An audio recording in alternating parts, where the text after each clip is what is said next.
We do start our show, though, with unfortunate news out of the WNBA. Caitlin Clark announced today that she will miss both the three-point contest and the WNBA All-Star Game this upcoming weekend in Indiana after re-aggravating a groin injury in that final minute of Tuesday's win over the Connecticut Sun. Clark had missed 4 games and the Commissioner's Cup final with that groin injury earlier this month, and now will be out for this weekend's festivities, which really stinks for fans, but you know that if there was any way that she could be out there. Adam Silver just witnessed the WNBA's biggest star confirm she missed the All-Star Game due to another injury, and the timing could not be worse. With CBA talks breaking down and lockout threats on the horizon, Caitlin Clark's absence from the league's marquee weekend has NBA leadership deeply concerned. Warnings are coming straight from the top. Is Adam Silver right to be worried about how the WNBA is safeguarding its most valuable player at such a critical moment? Let's break down why this is a major blow. On Thursday afternoon, Clark announced she will not take part in Saturday's All-Star Game or Friday's three-point contest after aggravating a right leg injury during Tuesday's game. The real issue? This isn't just any weekend, it's happening in the middle of CBA. Negotiations that could shape whether the WNBA even sees a 2026 season. I'll leave the question of how the commissioner handles it. I mean, other than, honestly, it's nothing new in basketball that there's sort of welcome to the league moments, especially for heralded rookies. But of course, I want to see them treated fairly. To Adam Silver has previously said, "Of course, I want to see Caitlin treated fairly and appropriately." In the league, seeing the WNBA's top star miss its biggest event because of questionable injury management has to be triggering major concerns.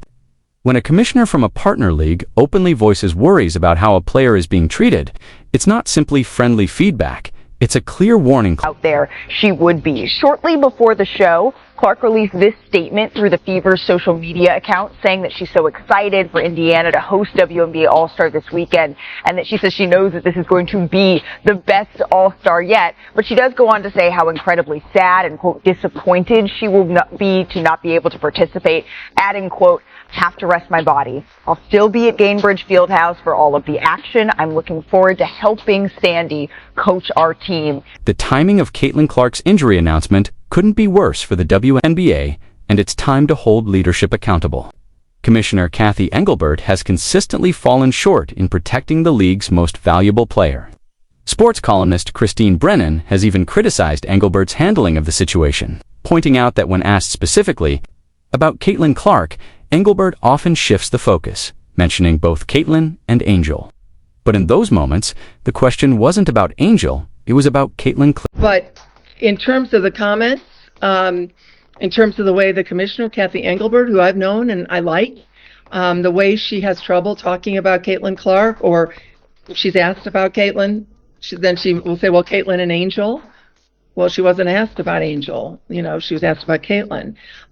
This incredible inability to deal with the facts and to state the obvious. It is astounding to me how Cathy Engelbert doesn't come out after the Marina Mabry hit and say that's unacceptable. Russ got it wrong. Okay, should have been kicked out then. You weren't. But now this is the commissioner who's supposed to be championing the league's biggest star, yet she can't even speak about Caitlin Clark without deflecting to other players. That's not leadership. It's organizational failure at the highest level. The numbers make the problem impossible to ignore. Since Clark's injury, nationally televised WNBA viewership has dropped 55%. Indiana Fever national TV games have fallen from an average of 1,810,000 viewers before her injury to just 847,000 afterward, a staggering 53% drop, representing millions in lost revenue. And Engelbert continues to act as if nothing is wrong. Now let's talk about the officiating disaster that helped create this situation. According to kinesiology expert Dr. Lucas Seehofer, players have suffered 141 injuries since opening day, with only 179 active players in the league, and each team playing just 44 games. That's alarming math that should have Engelbert demanding urgent reform. Instead, her response has been as soft and ineffective as ever. While the crisis deepens, the ball handler. There's a grab, there's a hold, there's another grab. I mean, all of those are fouls. Every single one of them. And here, that's a foul, and finally they call.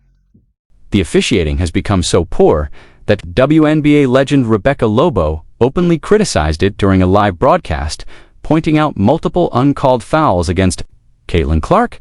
There's a grab, there's a hold, there's another grab. All of those are fouls. Every single one of them. When icons of the game are calling out referees on national television, it signals more than bad officiating. It's a sign of systemic failure. Clark's own coach has been forced to speak up repeatedly. Indiana Fever head coach Stephanie White didn't mince words. "I thought she got fouled. I think it's pretty egregious what's been happening to us the last few games. The disrespect right now for our team has been pretty unbelievable." When a coach uses terms like egregious and disrespect, it's not just competitive frustration, it's an indictment of how the league is being run. Clip. Who is played 9 years in Indiana and now on the staff.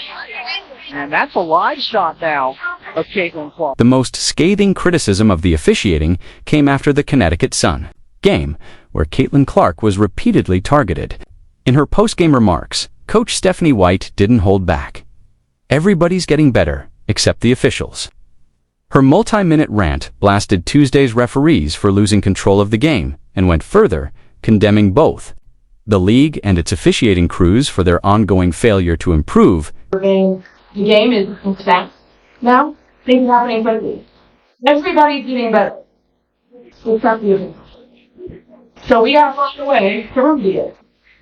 I mean, we've heard every coach talk about it, so I don't know what the answer is. And White continued her criticism.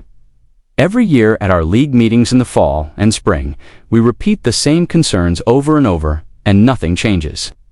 Her words cut to the core of the issue. The league has heard these warnings for years, yet has failed to act. That you guys as an organization are doing, you're speaking out at this point, but anything more that you're doing, or you hope to engage in the league and addressing these issues with officiating that you've been vocal with? I mean, I think every year we have our league meetings in the fall and in the spring. We say the same thing over and over and over. And nothing has changed.